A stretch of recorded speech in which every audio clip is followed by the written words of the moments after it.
রাধে রাধে সবাইকে, মনাজ ব্লগে তোমাদের অনেক অনেক স্বাগত। আর এখন বাজে হচ্ছে গিয়ে 7টা 10।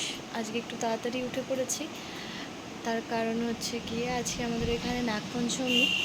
আর নাগপঞ্চমীটা এখানে একটু অন্যরকমভাবে এখানে পালন করা হয়। বলতে গেলে নন বেঙ্গলি কাস্টের দিক থেকে যদি দেখা হয় তাহলে কিন্তু পুজো স্টার্টিং মানে ফার্স্ট তেওহার যেটাকে বলে সেটা কিন্তু নাগপঞ্চমী হয়। তো আজকে সকাল সকাল এখানে কিছু নিয়ম আছে যেগুলো করতে হয় বলে আজ কালকেই ভাসুরমশাই বলেছিলেন যে আজকে একটু তাড়াতাড়ি উঠে পড়তে হবে। তো অ্যাজ ইউজুয়াল আগের বছর আমি দেখেছিলাম যে কীভাবে কী করে কি না করে। তো এখন সকালবেলায় উঠে আমি আমার ঘরটাকে ঝাড়ু ও পোছা লাগানো হয়ে গেছে। আর বাইরে টাইরেগুলো কিচেন উইচেন ড্রয়িং ডাইনিং ওগুলো কিন্তু সব পরিষ্কার আমার ভাসুরমশাই আগে থেকেই করে দিয়েছেন। উনি অনেক সকাল ভোরবেলাতেই উঠেছিলেন। আর এখন কাজ হচ্ছে কি আমাকে স্নান করতে হবে। আর দুধ আর ছোলা ভিজিয়ে রেখেছে। তো আর একটা কি হয় সেটাকে কি বলে, নামটা আমার ঠিক মনে পড়ছে না। তো সেইটাকে একটুখানি চারিদিকে ওটাতে ভিজিয়ে চারিদিকে ছিটাতে হয় বাড়ির চারিদিকে। তারপরে ওই যে ছোলাটা, কাঁচা ছোলা যেটা আছে সেটাকে পেঁয়াজ টেয়াজ দিয়ে ভাজতে হয়। তো চলো আমি আজকে সারাদিন কী কী করি কি না করি বা সকালে কী নিয়ম আছে সেগুলো দেখি। আজকে আবার এরা এখানে ঘুড়ি ওড়ায়। তো যাই হোক, চলো সাথে থাকো, দেখতে থাকো। আর আমি কতটা পারি তোমাদের সাথে শেয়ার করার আমি চেষ্টা করছি।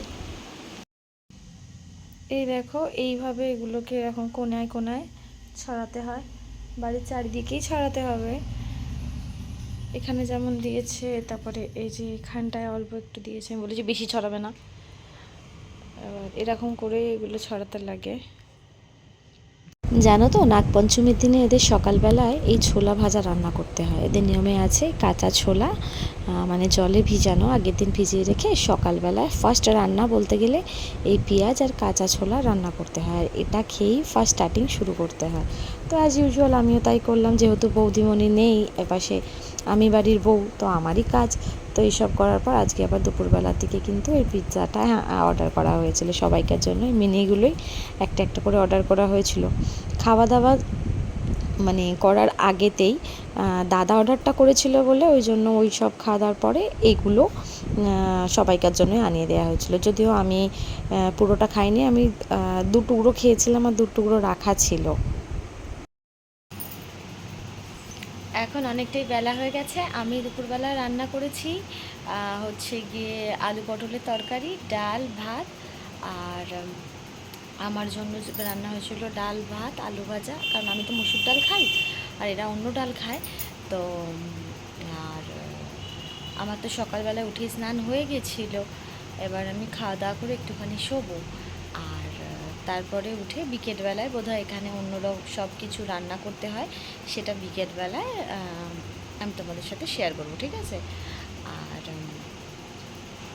আর আজকে ঘরে সেরকম গোছানো আমি আজকে কিছু করিনি, আজকে ভালো লাগছে না, ঘুম ঘুম পাচ্ছে।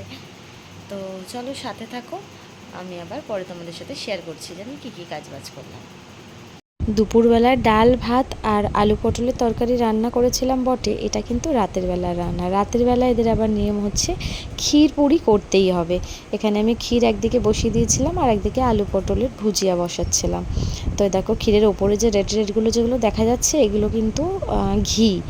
তো চালটাকে যেহেতু ঘি দিয়ে একটু মেখে রাখতে হয়, তারপরে দিতে হয়, ওই জন্য আমি দিয়েছিলাম বলে এরকম দেখা যাচ্ছিলো। আর এপাশে আলু পটলটা আমি আজকে আমাদের ওখানকার মতন করে ভেজেছিলাম, মানে কালো জিরে দিয়ে। এখানে আবার যেমন নর্মাল জিরে দিয়ে ভাজা হয়।